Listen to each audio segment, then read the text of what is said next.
All right. The notes are out there in paper form for everybody here, online as well. We've got a lot of area to cover for today, as you can see by all the notes that are there. And hopefully we'll be able to get it done in the time that we've got. Our opening verse for this morning is going to come from the book of 1 Kings, chapter 11, and verses 29 through 33. And of course, I'm reading out of the Scriptures version, and it says the following. And it came to be at the time when Jeroboam went out of Jerusalem that the prophet Ahiah, the Shilonite, met him on the way, and he was wearing a new garment. And the two were alone in the field. And Ahiah took hold of the new garment that was on him, and he tore it into 12 pieces. And he said to Jeroboam, take for yourself 10 pieces, for thus saith Yah, the Elohim of Israel, see, I am tearing the reign out of the hand of Solomon, and shall give 10 tribes to you. But he shall have one tribe for the sake of my servant David, and for the sake of Jerusalem, the city which I have chosen out of all of the tribes of Israel, because they have forsaken me, and they bow themselves to Asherah, the mighty one of the Sidonians, to Chemosh, the mighty one of the Moabites, to Milcom, the mighty one of the children of Ammon, and have not walked in my ways, to do what is right in my eyes, and my laws, and my right rulings, as did his father David. For a few moments this morning, the title and the topic of the message is the sin of the northern house. The sin of the northern house. You guys know the prayer here. If you do, if you know it at home, please pray with us this morning. Nice and loud, everybody. Father, give us eyes to see, ears to hear, and a heart that is willing to obey. In the Master's name, amen. Amen. Okay, so this is actually part 2. Now, we're, as Pastor Matt said, we're everything we do from Wednesday to Friday, it's all going to be on the same topic, but I'm going to keep each one of the Sabbath services as part 1, part 2, part 3 as we go through. All the other studies are just going to be supplemental because there's a lot of information to try to share with you. It's impossible to do it in just the 1 hour that we have here or so. So please, if you have not checked out Wednesday Bible study, listen to it, because if you don't, you're going to miss some information that I'll wind up talking about the next week, and you'll be lost. So please, please, please do check out our Wednesday Bible studies. And of course, yesterday we opened up the book of the Dead Sea Scrolls. If you don't have your copy, of course, you guys can get it. For those that are at home, you guys can get your copy. We're looking at a whole bunch of different things in there as we move closer and closer to trying to understand not just the calendar, even though this is primarily about the calendar. We've been talking about it for a while. As I've gone through this study and over the last year, I've realized that this is way, way bigger than just a calendar. It's actually an open door to understanding the gospel, the whole story, so much differently than we did before. And I hope by the end of all of this, you'll get a chance to see that. Yes, I have some proofs for you, some math stuff that we're going to go over. I'm going to show you exactly what calendar it was that Moses was using in the wilderness. It is undeniable. Math does not lie. We know what it is. And we're going to compare that to all the other things that are going on. But we're going to get there. We're not going to do that today. We are going to get there in a few weeks. So, the sin of the northern house. Last week, number 3 on your notes, I keep drilling this into you. Bible history is prophecy. Everything is prophecy. Nothing happens haphazardly. Everything happens for a reason. Every name means something. Every number means something. The key is trying to figure it out. What does it actually mean? But everything means something, and certainly biblical history is prophecy. Now, last week we talked about the rebellion of Korah. The reason for talking about it is because it's part of the whole issue of the calendar. Because the rebellion of Korah is the first time that we see people that are not supposed to be priests trying to gain the authority of the priesthood, and people who are not leaders trying to gain the authority of leadership of the house of Israel. And if biblical history is prophecy, what this is telling us is that these events or these themes are going to happen again. And not just happen again, they're going to happen again and again and again until the story comes to an end. So what happens with Korah, we wind up reading later on in the book of Jude that it did happen again. It happened a couple of times, but in the day that Messiah was here, the sin of Korah was being done. That is that the Pharisees and the Sadducees, who are not supposed to be priests and not supposed to be leaders in Israel, were the priests and were the leaders. Now, there were Zadok priests, there were real priests in the temple too, but the leadership, the people in charge were not supposed to be there. Here's the book of Jude, chapter 1, verse 4. Remember, this is the master's brother. He says, for certain men, I put there in yellow up there, but in parentheses on your notes, he is referring to the Sadducees and Pharisees. As you start reading through the Damascus text or all of the scroll, you're going to see there is a great animosity between the people of the Qumran community and the Sadducees and Pharisees. And it's been going on for, by the time Messiah comes here, it had been going on some 200 plus years, and actually probably even longer than that. So here is Jude weighing in on that very controversy and saying, for certain men have slipped in, whose judgment was written about long ago, wicked ones perverting the favor of our Elohim for indecency and denying the only master and our master, Yeshua Messiah, or Yahusha Messiah. So he's talking about Pharisees and Sadducees. They denied him. Not only did they deny him, they were responsible for his death. They put the death sentence upon him. And when you read the rest of Jude there, he goes into talking about a couple of other instances where people left their first estate. In other words, they didn't stay in the position Yah put them in. They wanted another position. And he gives example after example, trying to tell us what the Pharisees and Sadducees have done. They are bucking for a position that was not theirs. They should not have been there. Skipping down to verse 11, he says, woe to them because they have gone the way of Cain. That means their offerings are unacceptable. The offerings of the temple, their personal worship, praise. The master said, in vain do you worship me? Instead of teaching the commandments of Elohim, you teach the commandments or the traditions or the oral Torah of men.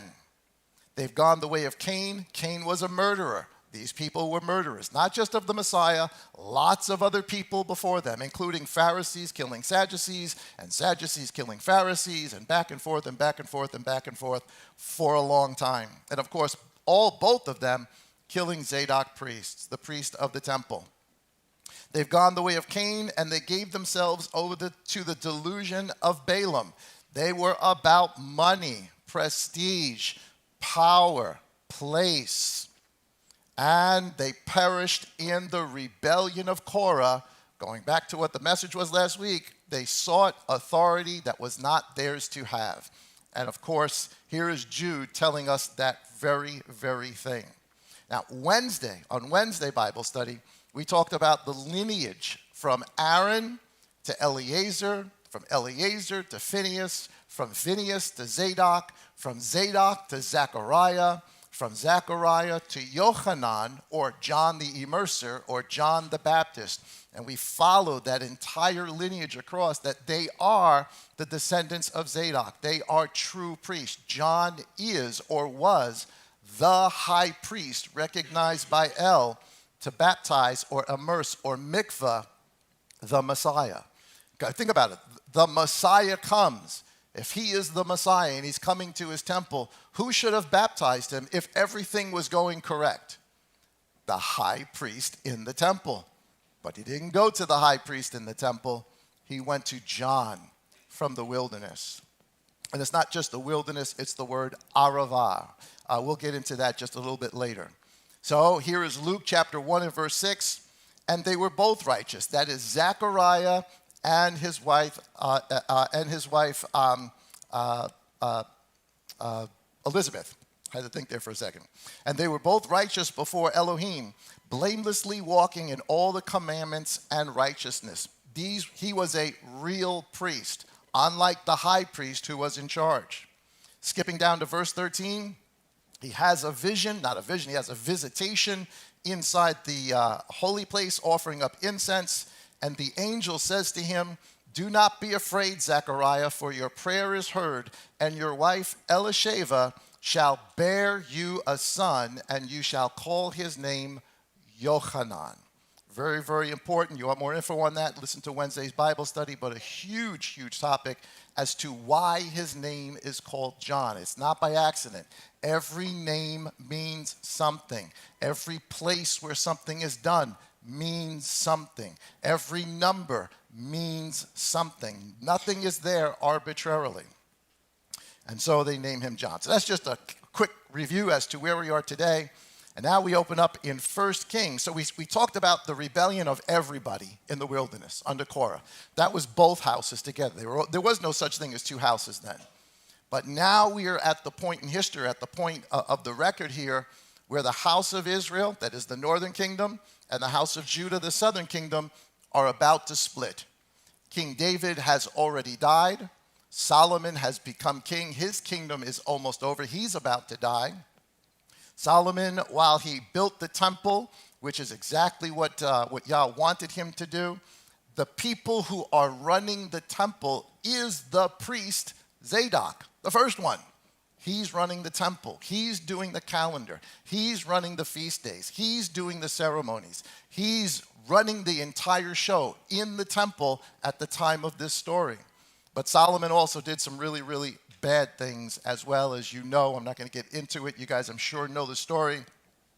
So at the end of his life, one of the people that Solomon worked with was a young man named Jeroboam. And Jeroboam, it winds up in the opening verses that we just read, is spoken to by the prophet Ahiah. And he is told that at the end of Solomon's reign, because of the sin of Solomon and all the people that followed him, worshiping many, many different things, many, many different wives, bringing all sorts of stuff into Israel and the temple that should have never been there, he's going to take the kingdom away from the lineage of Solomon, which would be his son Rehoboam. And he's going to divide it. He takes his clothes, we just read, he takes off his cloak. And prophets, you know when you're in the midst of a real prophet, they're weird. They're very, very weird. They're very, very eccentric. Here he is taking off his clothes, brand new jacket, brand new clothes. And what does he do? Cuts it up. Just cuts it up into 12 different pieces. He hands 10 to Jeroboam, and that represents the 10 tribes. How many did he hand him? 10. What does 10 represent? The northern house. The 10 tribes are going to be given to him. And in Judah, one tribe is going to be given to the descendants of David. So David's tribe is Judah, and the tribe that's going to be given to him is Benjamin, which means in the southern kingdom, how many tribes are there? 2. 10 in the northern house, 2 in the southern house. Remember that. Put that in the back of your mind, because everything means something. And of course, Solomon is not very happy with this. Jeroboam has to leave. He has to escape. But eventually, he does die. Rehoboam takes over. And instead of doing right, Rehoboam does some really, really nasty things. He taxes the people, keeps a heavy weight on them. And finally, the people just had enough. And exactly what Yah prophesied through Ahiah to Jeroboam occurs. The northern house splits. This is really important. This is the division between the northern house and the southern house. This is how it starts. And you would think that this happening, that Jeroboam of the northern house, now going to be king, is going to do the right thing. You would hope that he is going to do the right thing. On your notes there, number 4, it's up on the screen for those that are watching. So Jeroboam becomes the king of the northern house. It is also called Israel, and it's also called Ephraim. I know you guys know this, but I just want to mention it so people are up to date. Remember the prophecy from Jacob about Ephraim. Ephraim would become the fullness of the Gentiles. He and Manasseh would become the fullness of the Gentiles. And just as Ephraim and Manasseh are grafted into the house of Jacob, so all the Gentiles who are the fullness will be as well. And again, that's 10 tribes. Rehoboam of the southern house, or what it becomes known of as the kingdom of Judah, 2 tribes. And remember, in the temple is Zadok himself, the high priest. In 1 Kings chapter 11 and verse 39, let's just go through a little bit of the narrative. He does this. He splits the kingdom in 2. It says, and because of this, I humble, I afflict. The word is really afflict. In the scriptures version, they use the word humble, but it means to afflict. Yah is doing this to afflict the seed of David. That is Solomon and all the kings that will come after him. For what they had done, affliction was going to come to them. But he says, but not forever. So there's a time of affliction coming to the house of Judah, but not forever. But there is a time of affliction coming. 1 Kings chapter 12 and verse 21, some more of the narrative. It says, Rehoboam came to Jerusalem, and he assembled all the house of Judah with the tribe of Benjamin, 180,000 chosen brave men to fight against the house of Israel. So Jeroboam goes and separates himself to the northern house, and Rehoboam's answer to this is, let's fight them. Let's kill them. He wants the whole kingdom for himself, but it doesn't matter because Yah already said through the prophet what was going to happen. At any rate, it says, but the word of Elohim came to Shemaiah, the man of Elohim, saying, speak to Rehoboam, son of Solomon, the sovereign, the king of Judah, and to all the house of Judah and Benjamin. How many houses in Judah? 2. Benjamin and Judah.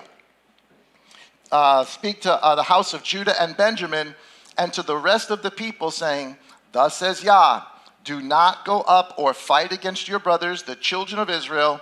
Let every man return to his house, for this matter is from me. Yah's telling them, I did this. I split the country. I made the northern house, and I'm making the southern house. And they obeyed the word of Yah and turned back according to the word of Yah. So, 2 different kingdoms. I mean, think about just for a second in your mind, go back. How do you think it was here in the United States at around 1860, 1862, 1863? Everybody knows what happens in those years. The Civil War. A nation splits. What happened when our nation split? Brother against brother. Father against son. Families were torn. One was in the north, one was in the south. Not a good time for our nation. That splitting is a very hurtful thing. And that's what's gone on here. And there's animosity between both of the groups to the point that the king of Judah wants to go up and attack. Again, Yah does not allow that. So keep that in mind as we begin to read some of these things. So now, 1 Kings chapter 12, we're still on number 5. I'm sorry I didn't put it up there for you guys. Number 5. Chapter 12 and verse 26. So he's in the northern kingdom now. He's got 10 tribes with him. He's from Ephraim himself, the biggest tribe there. And yet they're still Israelites, aren't they? Just as if the people of the South, meaning Dixie, and the people of the North, meaning the Yankees, whether they were from Dixie or they were from New York, they were all what? Americans.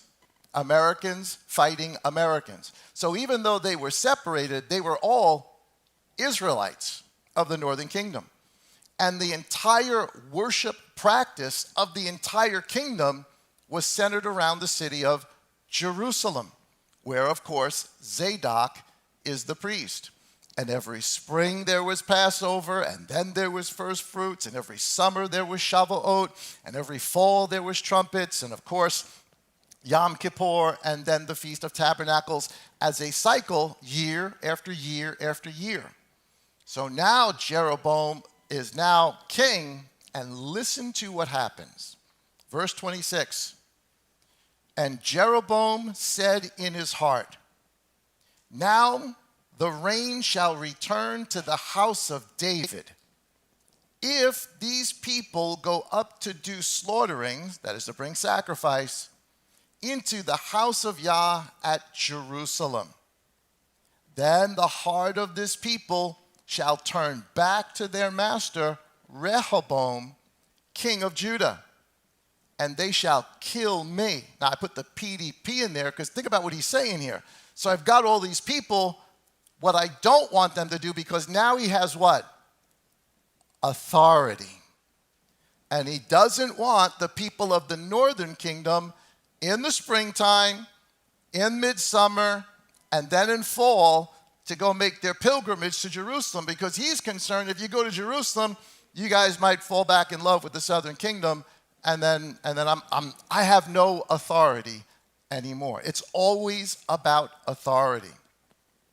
And they shall kill me. He'll lose his authority and go back to Rehoboam, king of Judah. So the sovereign took counsel, and he made 2 calves of gold. And he said to the people, it is too much for you to go up to Jerusalem.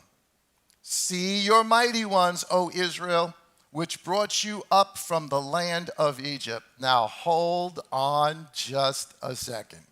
Are you kidding me? Are you kidding me?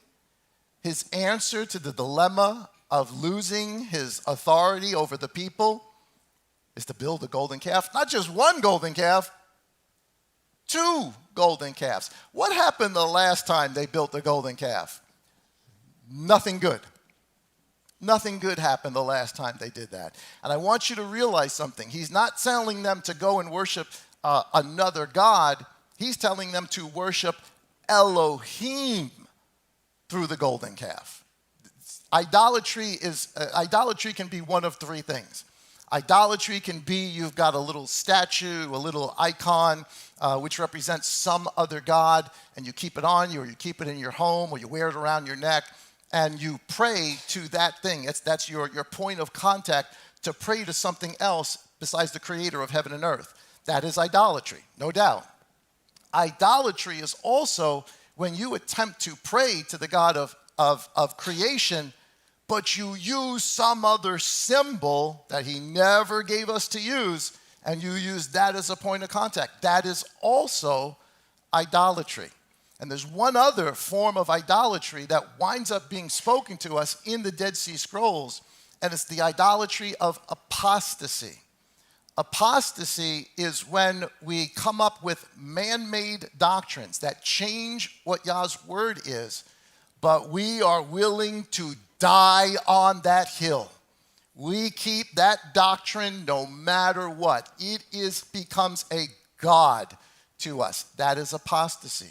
That is, you come up with things, ideas, doctrines, beliefs that are not actually in the text, but you wholeheartedly swear to them, and you're willing to fight somebody if they don't want to join you with it. I'm right, and you're wrong.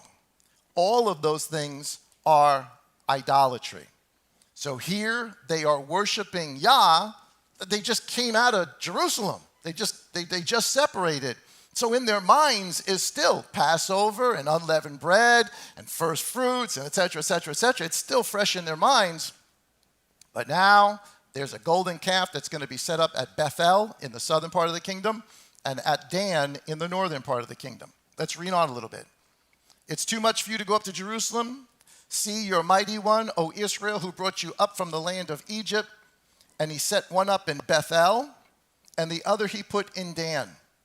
And this matter became sin, For the people went before the one as far as Dan, and he made the house of high places, and he made priests from all sorts of people who were not sons of Levi.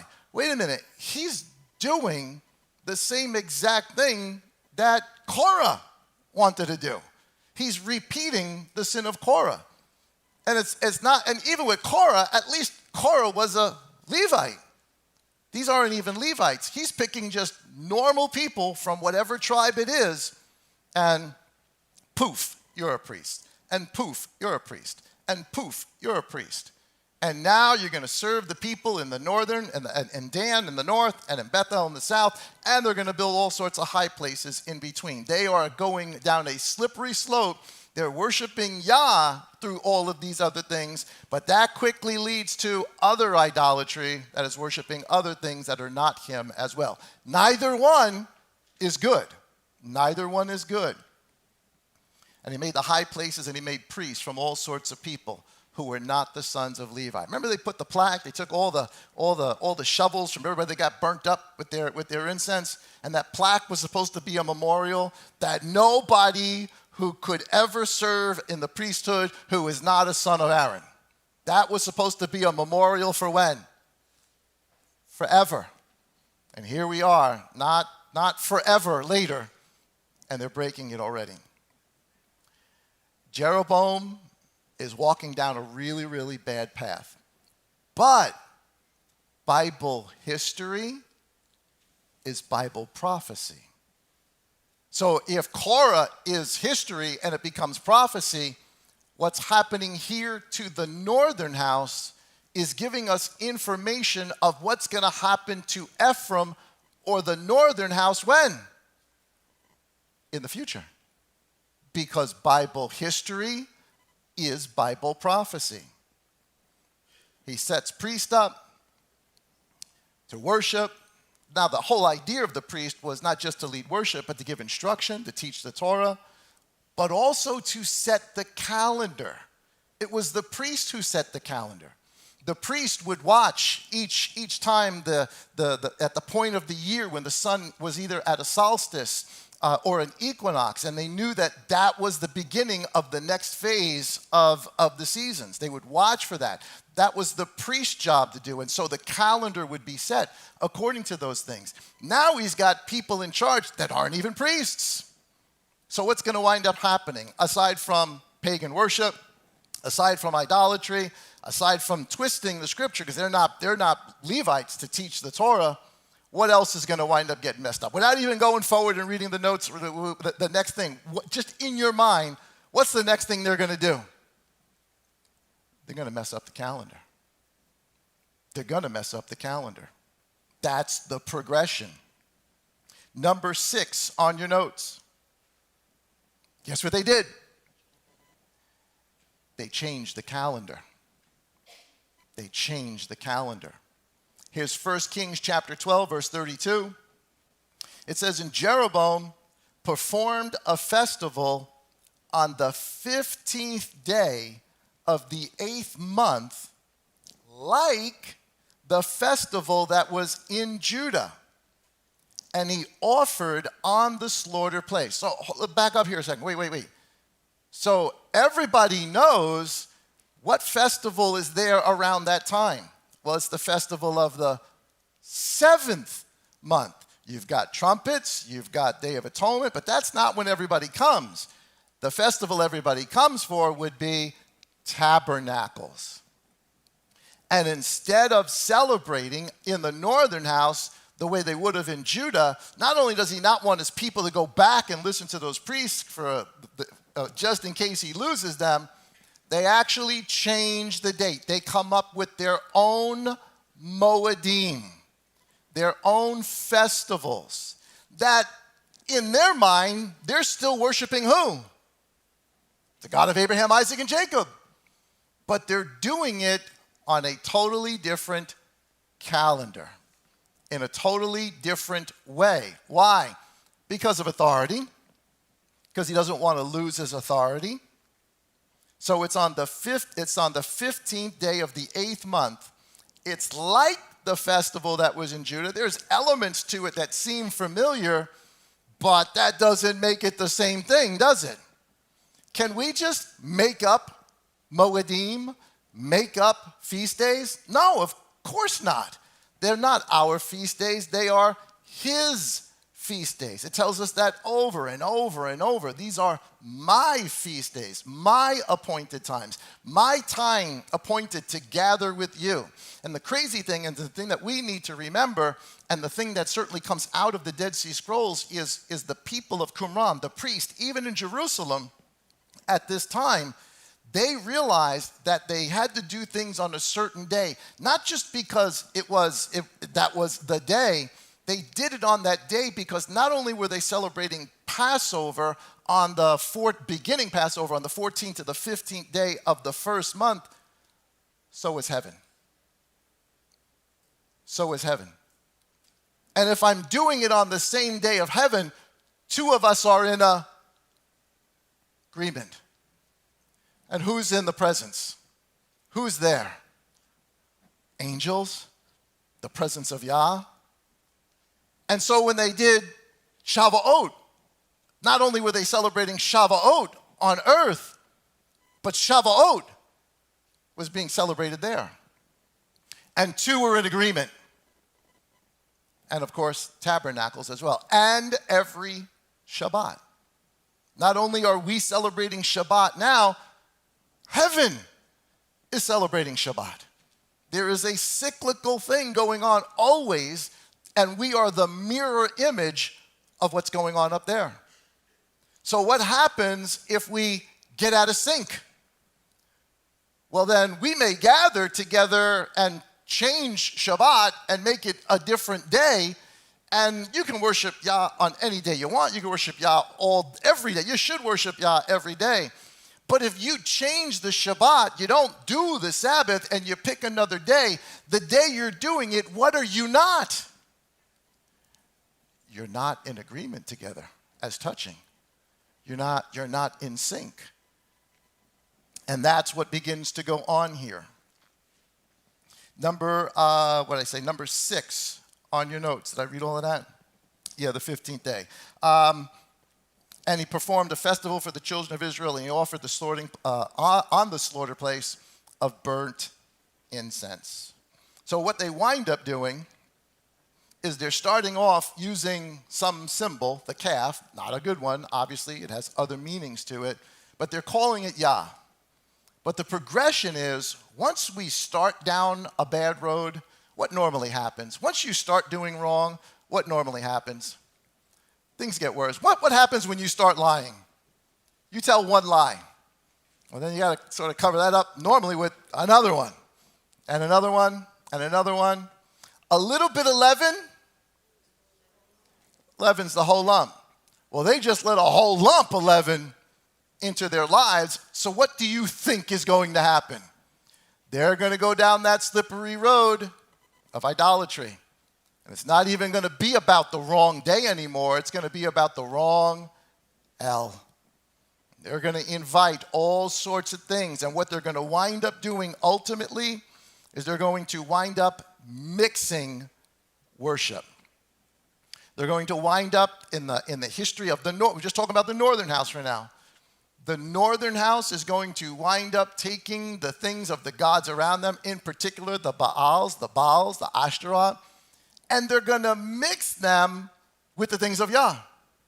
And it's going to be something totally different, and they're still going to have a fear of Yah, but they're not going to be doing the things that he's actually asked them to do. That word mixed, we know as Babel, or later on, the country called Babylon. Babylon is a place of mixture. And that's what the northern house was doing way back here. Here's number 7 on your notes. Ephraim eventually began to call Yah Baal, and eventually all sorts of other Baals. Now, Baal is a word, it means Lord. The word Baal means Lord. But it's also a reference to another deity. So they began mixing the idea of Baal with Yehovah or Yahuwah. So, example for today. Is the God of Abraham, Isaac, and Jacob the same thing as Allah? No. No. I know Allah's a generic word. It means the God of the Quran. They claim it means the God of Abraham, Isaac, and Jacob, but it doesn't. It cannot. The God of Abraham, Isaac, and Jacob has revealed himself in one way.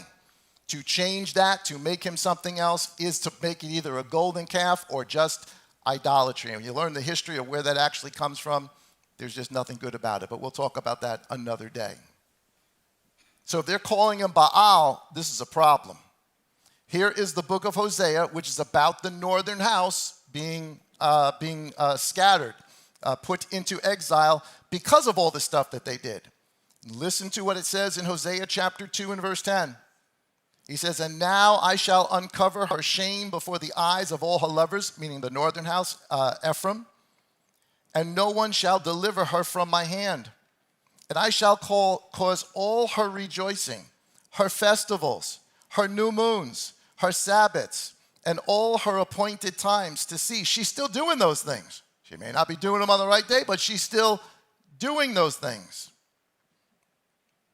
Verse 12, "And I will lay waste to her vines and her fig trees, of which she has said, These are my harlot fee that my lovers have given me. And I shall make them a forest, and the beast of the field shall eat them.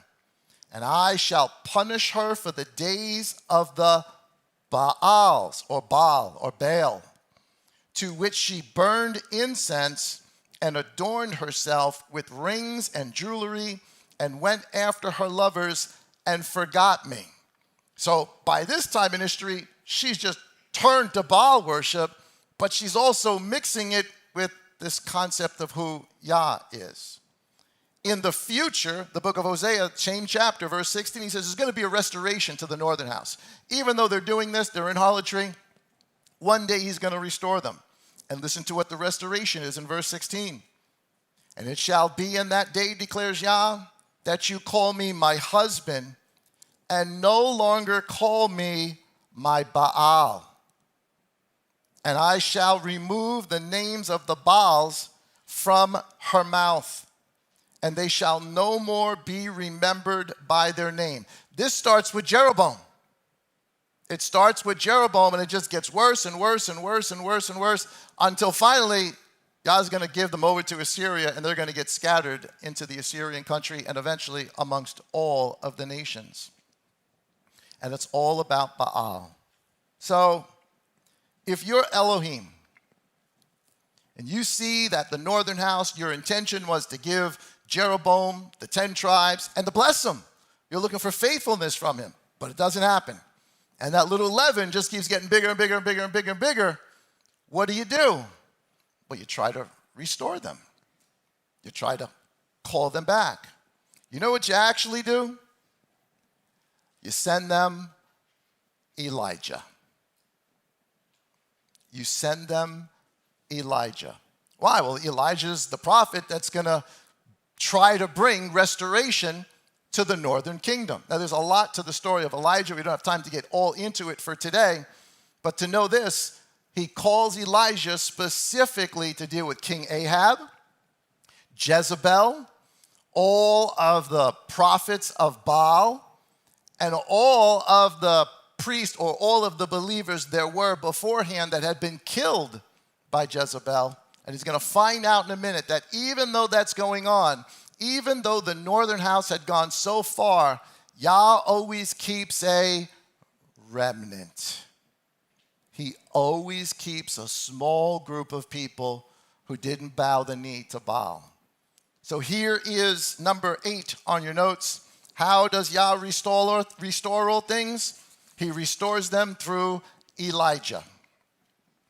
1 Kings chapter 17, verse 21, it says, "And Elijah, or Eliyahu, came to all the people and he said, how long will you keep hopping between two opinions? What's the two opinions? Is Yah Elohim or is Baal Elohim? So what were the people doing? Kind of back and forth. Or more likely, they're somewhere in the middle.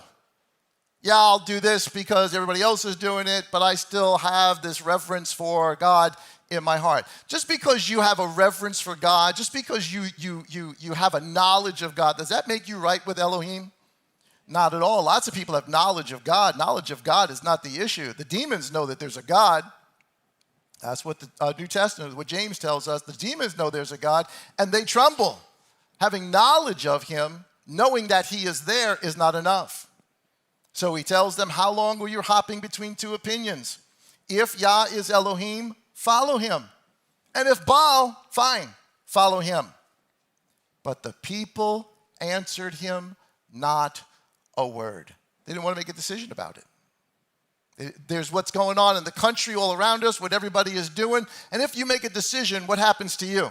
Let's say you choose Yah. What happens to you? You're the minority. You're persecuted because all the other people that did it, well, many of them have been killed, even though, as we're going to find out, some of them have been stored away in caves. A remnant was put in caves for their testimony to come out later. Take that and put that in the back of your head for a second. That's going to become big. So, how long will you go between two opinions? Verse 22, and Eliyahu said to the people, I alone am left a prophet of Yah, but the prophets of Baal are 450 men. And you can look at chapter 18, verse 13. It'll tell you that the one comes to Elijah and he tells him, no, you're not the last one. I saved hundreds of them, and I put them in different caves, 50 to a cave. So not everybody that bowed, all the people that didn't bow, they're not all dead. There's still a remnant. And Saul tells us the same thing in Romans chapter 11 and verse 5. He says, even in this day, that is in Saul's day, even though the majority had gone the way of the Pharisees and Sadducees, he still had a what? A remnant. Not only did he have a remnant, he had a remnant in caves. A remnant in caves, ready to give their testimony. Verse 36. And it came to be at the time of bringing the evening offering that Eliyahu the prophet came near and said, this is the evening oblation, the closing out of the day. And he prays, O Elohim of Abraham, Isaac, and Israel, let it be known today that you are Elohim in Israel, and I am your servant. And I have done all these matters by your word. Answer me, O Yah, answer me, and let the people know that you are Yah Elohim, and you shall turn their hearts back to you again. So you send Elijah to do what? Turn their hearts back to Elohim. Even though they've gone this crazy way from a calf in the north and a calf in the south to a whole different calendar to making up their own feast days to now just outright paganism, Yah still sends someone, Elijah, to turn their hearts back to him. Guys, Bible history is Bible prophecy. Bible history is Bible prophecy. Then answer me, O Yah, answer me and let the people know that you are Elohim, and you shall turn their hearts back to you again. Then the fire of Yah fell and consumed the ascending offering and the wood and the stones and the dust, and it licked up the water that was in the trench, and all the people saw it, and they fell on their faces, and they said, Yah, he is Elohim, he is Elohim. And of course, then he winds up slaughtering all the prophets of Baal. Obviously, more to the story. We just don't have time to get into it for today. So what do you do if your Yah and your people have gone down this road of idolatry? Whom you love. You send Elijah. Yeah, prophet, but specifically, you send Elijah. Elisha winds up doing twice as much as him, but Elijah's the guy that calls down fire. Elijah's the guy that gets called here to go one-on-one with Ahab and Jezebel. It's Elijah that they call. Number 9 on your notes. Even after this, that is the ministry of Elijah, do you know what happened to the northern house again? They did the same thing all over again. They did it all over again. And finally, they get taken over like a 7-year period by the Assyrians and scattered into the nations. And in 2 Kings chapter 17, he gives us a little insight into all of this. This is about Israel, Ephraim. And they set up for themselves pillars and asherim on every high hill and under every green tree. They're part of their worship. They're using what? Every hill and every green tree. And they burned the incense there on all the high places, like the nations whom Yah had removed from their presence. So the people that were left in the land, they just were doing what the nations did, picking up all the pagan practices of the nations around them. And they did evil matters to provoke Yah, and they served idols, to which he said to them, do not do this. So he sends Assyria to conquer them. Chapter 17, verse 29. Assyria conquers them, mixes Gentiles into the land of Samaria. There's still Jews there. There's still people of the northern house. They're intermixed. They become known as Samaritans later on.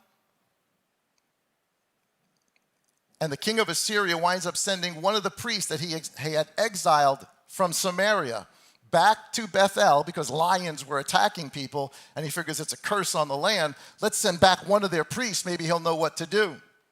So he sends back a priest to Bethel, and he taught them how to fear Yah.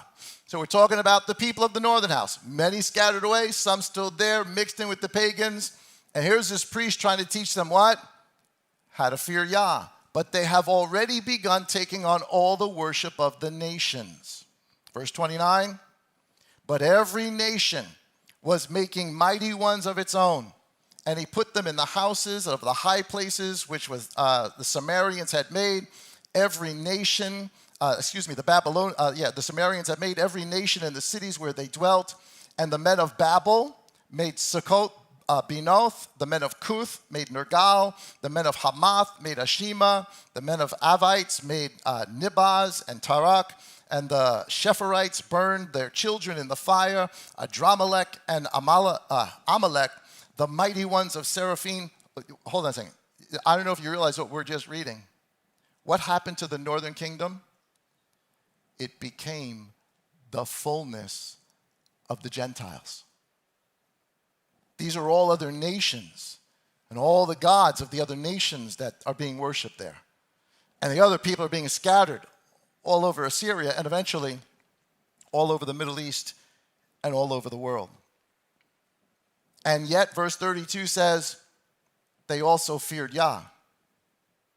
And from every class they made for themselves priests of the high places. Wait. You fear Yah, but you're just making priests of anybody? Is that the fear of Yah? Or is that a person who's confused? They're saying, yeah, I love him. Yeah, I believe him. I fear him. But I'm going to do what seems right in my heart to do. And I'm going to be just like the nations around me, who offered for them in the house of the high places. They were fearing Yah, and they were serving their own mighty ones according to the ruling of the nations among whom they had been exiled. If you underline that verse, they feared Yah, but they were serving their own mighty ones according to the ruling of the nations. They had become the fullness of the nations, the fullness of the Gentiles from among whom they had been exiled. This becomes the northern house. So, the northern house, even after Elijah is sent, goes wayward. So if you're Yah, what do you want to do for them? How do you restore them? Bible history is prophecy. You know what you do? You send Elijah again. Again. You send them again. Wait a minute. You know, we die and Sheol and that. You're telling me Elijah's coming back? Yes and no. Look with me, everybody, at number 10. Here is the gospel according to Luke. Chapter 1, verse 13b, part of what we just read before about John. And you shall call his name Yochanan, John.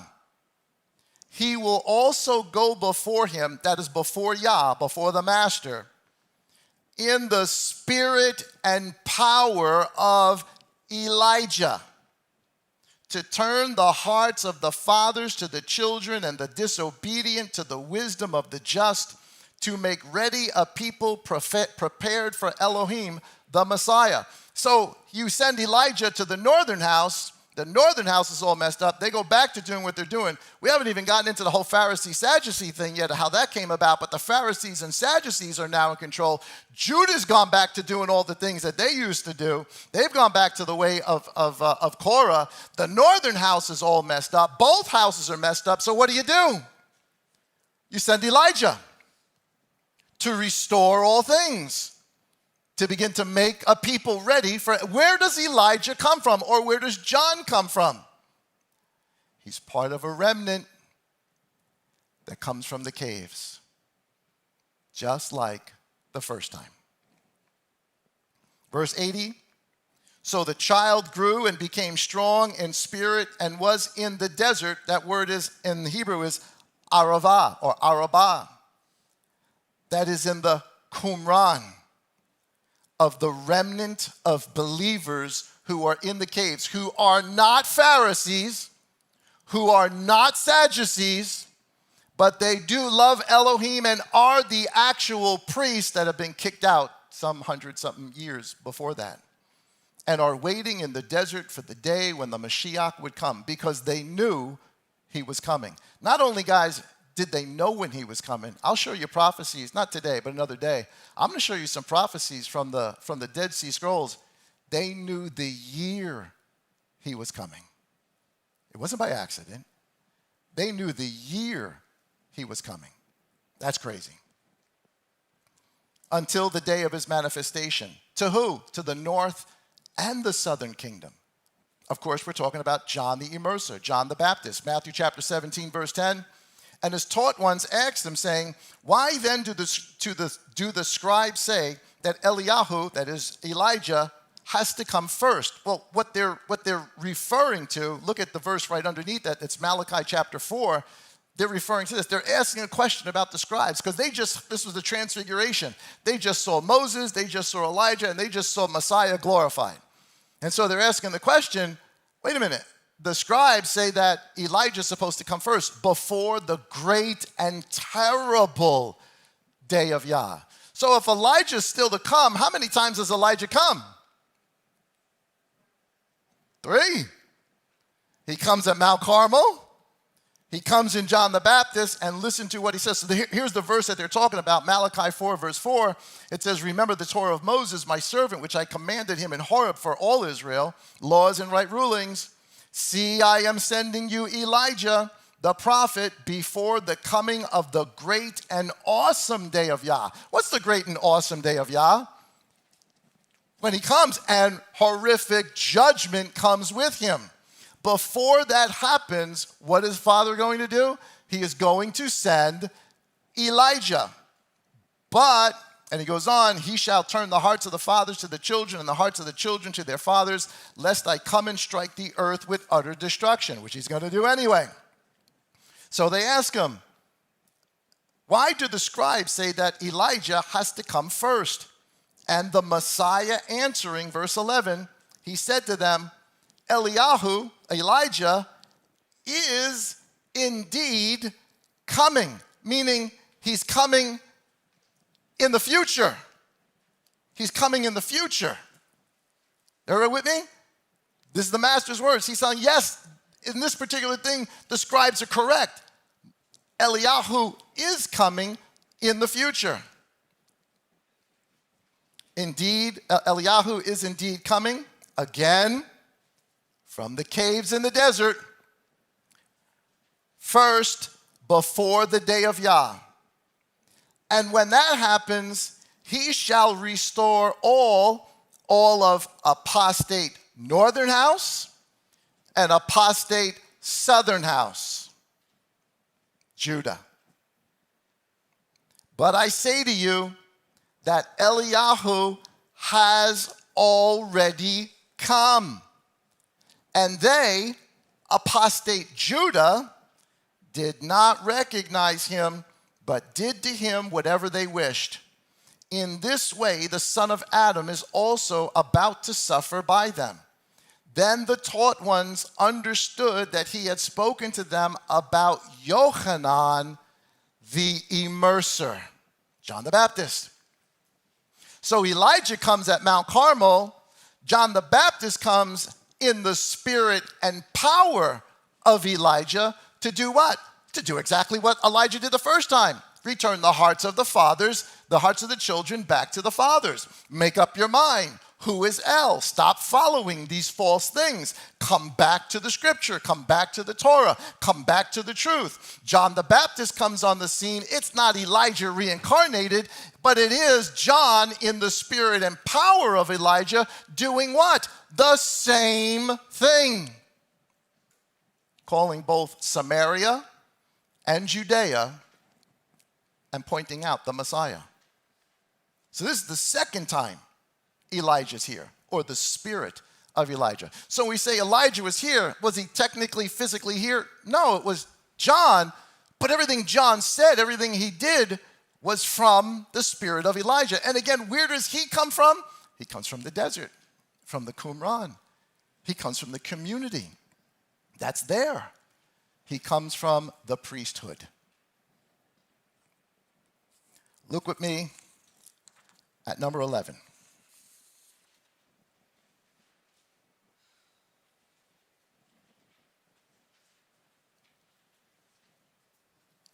Bible history is prophecy. Listen to what the judgment is, or the description is, about the northern kingdom and the southern kingdom and what they will do. Hosea chapter 5, verse 9. Ephraim, the northern kingdom, who becomes the fullness of the Gentiles, is laid waste in the day of rebuke. Among the tribes of Israel, I shall make known what is certain. The chiefs of Judah, on the other hand, shall be like those who remove a border. Now, that's kind of language we're not used to, but let's say you own property. You own like 100 acres of property. You got your whole property mapped out. You got your fence around your property. You go to sleep at night, and your neighbor goes in and moves your fence 20 acres in. You wake up the next morning, and you don't realize it. You look out, you see your fence, everything looks good. You're like, okay, but you just lost 20 acres of land. That's moving a fence. It's a no-no to move a fence. You're moving, we would say maybe today, moving the goalpost. You're moving the goalpost. You're changing the paradigm here. You're taking things that you shouldn't be taking and losing things that shouldn't be lost. And he's saying, this is Judah. This same wording is used in the Dead Sea Scrolls that the Zadok priests, the people of the Essenes, looked at the Pharisees and Sadducees as people who remove a border. Meaning this, they have the Torah, but they keep moving the goalpost. They keep putting up all of these different things around it that are actually taking property away. And they're adding tradition, that is the oral Torah. They're doing all sorts of things that are twisting it. Here it is, before it even happens. Here's Hosea telling us this is who they'll be. And this is who they are in the first century. You don't worship God. Elijah spoke of you truly. You say it with your mouth, but your heart, it's far from me. In vain do you worship me. Oh my goodness. Well, here it is. So Ephraim's going to be laid waste. Judah is like a person who removes a border. That is the Pharisees, the Sadducees, and rabbinical Judaism. Still doing it today. On them I pour out my wrath like water. We're talking about this is the apostate. Ephraim is oppressed, crushed in judgment, because he walked after the commandment when it pleased him. This is a characteristic of Ephraim, of the fullness of the Gentiles. We'll walk after his commandment when it's beneficial for us. But when it's not, we'll do something else. Here's the character of Ephraim. He walked after the commandment when it pleased him, mixed worship. So he says, so I am to Ephraim like a moth. What is a moth do? You ever have like a nice wool sweater, put it in your closet, and you get a moth in there? What happens to your sweater over time? First day, you can't tell anything. Second day, you can't tell anything. Couple of months later, what happens? You go to put on that sweater, put your arm in there, and it comes out the side because there's no sleeve. It's gone. Ephraim's going to be eaten away bit by bit by bit by bit. This is the northern house. This is the fullness of the Gentiles. Think prophecy that was history is also speaking about future, or what is history is speaking about prophecy. I am like to Ephraim a moth, and to the house of Judah like rottenness, like putridness, like worms, flies going in your garbage, and that nasty smell and the maggots. That's what oh my goodness, what an analogy. When Ephraim saw his sickness, what's Ephraim's sickness? We just read it. They did things that were pleasing in their eyes and they wanted to do it. They changed the calendar. They changed the feast days. They didn't want people to go back down to Jerusalem. That leads them to idolatry. They don't know the difference between the real God and Baal. They can't make up their minds, and they need Elijah to turn their hearts back to their fathers. Ephraim saw his sickness, and Judah saw his wound. Judah's wound is taking authority that doesn't belong to them. Then Ephraim went out to Asher among the Gentiles and sent to the sovereign Yareb, but he is unable to heal you or to remove the wound from you. For I am like a lion to Ephraim and like a young lion to the house of Judah. I myself tear them and go. I take them away, and there is no one to deliver. I shall go, I shall return to my place until they, the apostate northern house, who has become, as time has gone on, the fullness of the Gentiles, made up of 10 tribes, and the southern kingdom, Judah, who now is also scattered, though back in the land today, made up of 2 tribes. I will scatter them until they confess their guilt and they seek my face. And in their distress diligently search for me and say, Baruch Abba Yahuwah Adonai. Blessed is he who comes in the name of the Lord. And even though he's going to do this to them, Isaiah tells us, just like in the story of Elijah, unless the Yah of hosts had left us a small remnant, a small group of people called the way, living in caves, we would have become like Sodom and like Gomorrah. There's always a remnant. There's always a group that doesn't bow. Why is this so important? Because this is history. But this history didn't just disappear, it got bigger. It's not just Assyria anymore. Ephraim has become the fullness of all the nations on all 7 continents. There's people who are connected to Ephraim all over. And Judah, who was also scattered, now back together, at least in part, also continues to do what they have always done. People trying to take authority, but it's not theirs. It's Yah's to give. So what has Ephraim done? Ephraim is still bowing down to idols and saying we worship Elohim. Isn't that what they did in Jeroboam's day? It's exactly what they did. Take the statue out and put a calf there. What's the difference?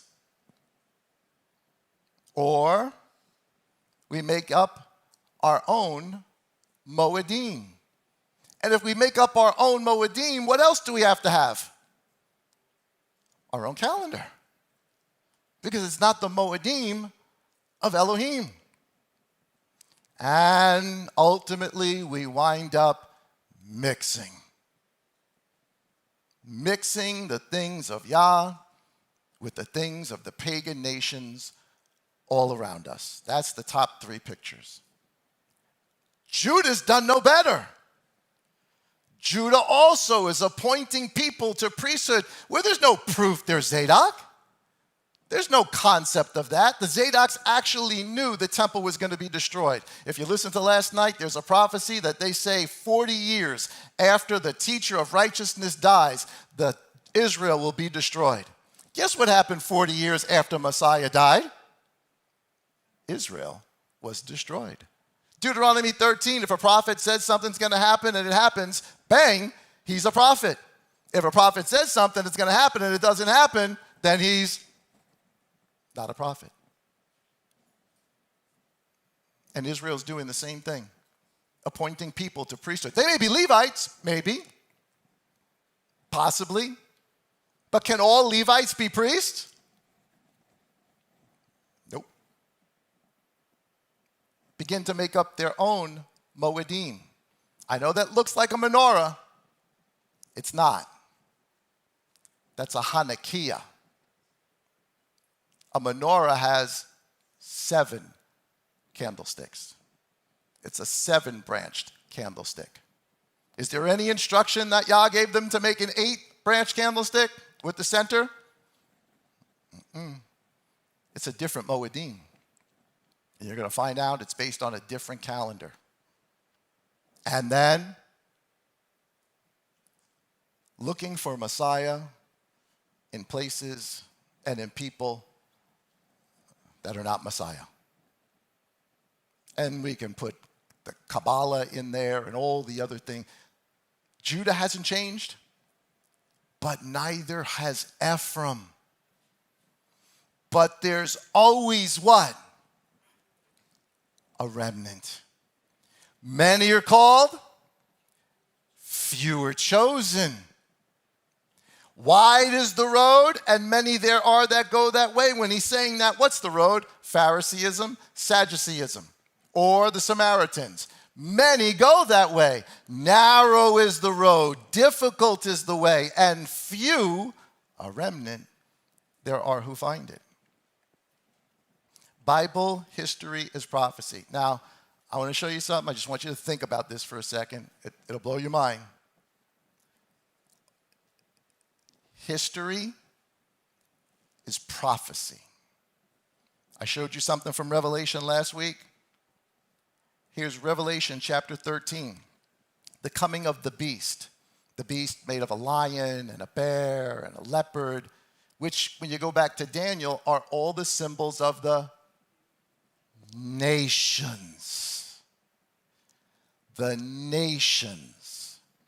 And this beast, people will call him Antichrist, anti-Messiah, which the one that comes out of him. But this beast tells us, Revelation 13:1, and I stood on the sand of the sea, and I saw a great beast coming out of the sea. The sea means the nations, having 7 heads. I'm just going to fill that in for you. I think what it's talking about are the 7 continents of the nations, or the fullness of the Gentiles all over the world, or the apostate northern house. And how many horns does it have? How many horns does it have? And how many crowns does it have? 10. And on its heads, names. I'm going to go back to this picture. Names of blasphemy. It goes on to speak of another beast. Chapter 13, verse 11. And I saw another beast coming up out of the earth, not from amongst the nations. If the sea is from amongst the nations, then the earth means it's not from among the nations. Well, if you're not from among the nations, where else you from? The land. The land. And I saw another beast coming up out of the earth, and he had what? 2 horns. 10 horns and 2 horns. And he spoke like a lamb. Excuse me, he looked like a lamb, but he spoke like a dragon. He kept moving the borders, changing the instruction, telling the Gentiles, you don't have to keep the commandments, you don't have to do any of the Moedim, and if you do them on our particular day. What you guys got to keep are these 7 Noahide laws. That's speaking like a dragon. And it's here, right here, today, right in front of us.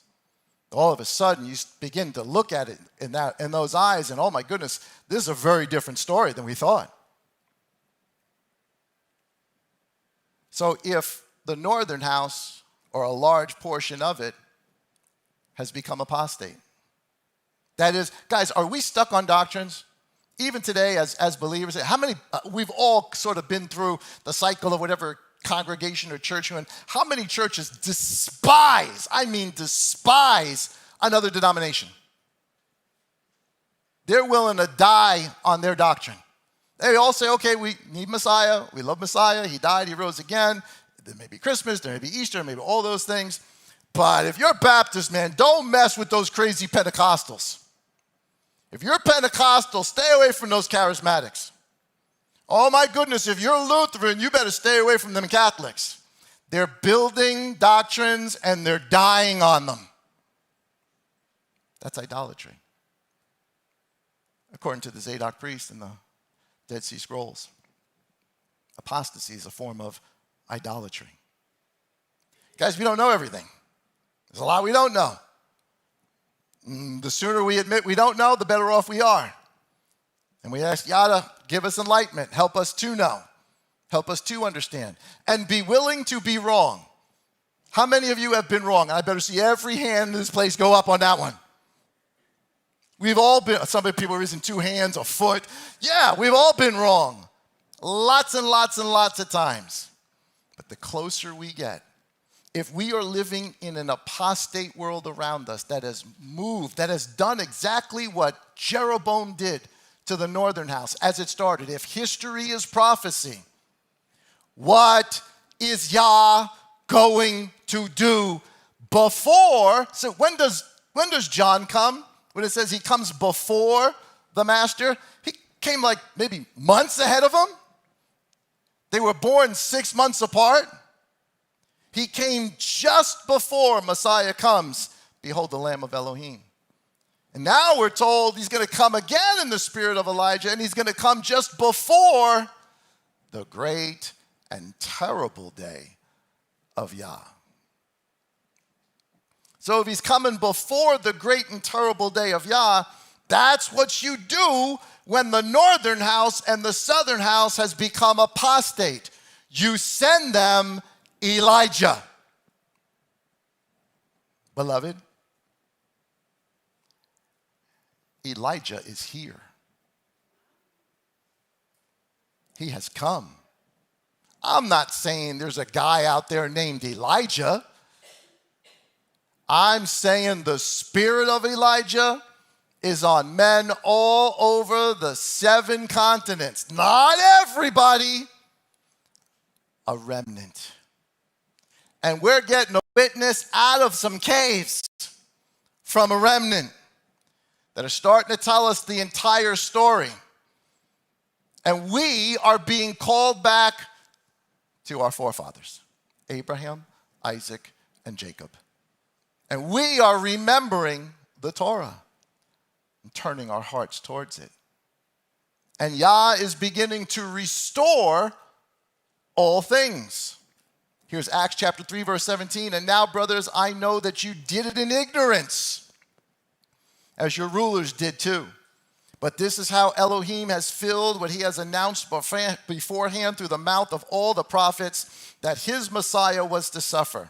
Repent, therefore, and turn back for the blotting out of your sins, in order that the times of refreshing might come from the presence of the Master, and that he sends Yeshua Messiah, pre-appointed for you on the great and terrible day of Yah, whom heaven needs to receive until Elijah comes first, bringing the times of restoration of all matters, of prophecy, of Torah, of love of Yah, of fear, of calendar, of appointed feast through a remnant. Of all matters, which Elohim spoke through the mouth of all of his set-apart prophets of old. So what's happening right now? The spirit of Elijah is speaking to us. And you know what he did? He asked you, stop going between two thoughts. If he's Elohim, serve him. If it's something else, serve him. And what did we do? Well, we didn't sit there with our mouths closed. We made a decision. And here we are today. A remnant. A small group. But a remnant nonetheless. Bible history is prophecy. Elijah comes before the great and terrible day. How long? I don't know. We'll see. We'll see. But the spirit of Elijah is right here. It's on men, it's on women who are proclaiming the truth. It's on people online who are talking about Yah. It's on people behind pulpits, preachers that are sharing truth. And it's making them look really, really awkward and become outcasts to everybody else around them in their denomination, in their fellowship, in their families. It costs. It absolutely costs. But beloved, the spirit of Elijah is here. It's happening right in front of us, and you're part of it. That is Yah's word for today on the sin of the northern house.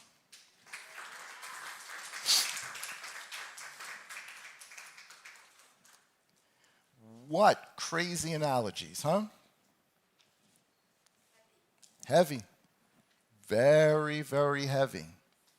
You realize this is not about, bake sales and retreats and those things are cool. I'd love a bake sale. Yeah, I'm all for that. I'm all for food. But this is not what the gathering of the saints is supposed to be about. We're supposed to be learning. We're supposed to be understanding. We're supposed to be applying. We're supposed to be loving.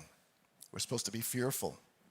We're supposed to have all the things that have been taken away from us restored. And he's doing it. And he's going to keep doing it until the Mashiach comes. And so I think one of the things that is to be restored and is in the process of being restored is not just the calendar, but the story behind the calendar. How we got to this place. And how Yah, time and time and time again, has dealt with his people when they become apostate. But this is the last time Elijah comes. This is not the one you want to miss. This is not the one you want to miss. Abba Yah, we love you. We thank you for your goodness and for your mercy. We thank you that you tell us the ending from the beginning, and that you've given us of your spirit to reveal all truth to us, and that in earthen vessels you have hidden treasure. And I don't just mean us, I mean actual earthen vessels. Continue to open up our eyes, open up our understanding, show us what this story is truly about, and help us to walk after you and to be the remnant. May the spirit of Elijah fall upon every faithful man and woman that is out there preaching truth. And may we love each other and not be willing to die on any hill of doctrine, but sometimes admit, I just don't know. I ask this in the name of the Master, Amen and amen. Guys, thank you so much for hanging out with us today. We sincerely appreciate it. Don't forget to download the notes, check the message out again. Give us a thumbs up if you like it. Share it with somebody. It's an important message. We're gonna continue on this week. Got some more stuff to share with you, and we're gonna finally get into some of the story, the historical story of the Zadok priest and what happens with the Pharisees next week. Until then, guys, have an awesome rest of your Shabbat. Enjoy. Say it with me, everybody, nice and loud. Shabbat. Peace, everybody.